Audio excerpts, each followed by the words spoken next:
Живея в чужбина и нямам търпение винаги да се прибера в България. Обаче това днес, където ми се случи, направо ме преби. 3 лева за баница даваш и като отвориш, да видим сиренето къде е. Сирене на първата порция няма никой. Отваряме на второто гише. Пак няма никой. Корите иначе са дебелите, стото е на ниво, всичко е топ.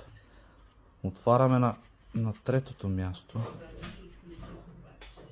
Сирене все още не се вижда. И ето тук вече почва да изплува на последната кора, все едно е намазано с бояджийска четка.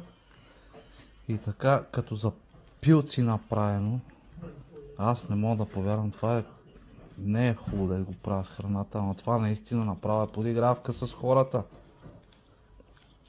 От 5 слоя кори и тесто,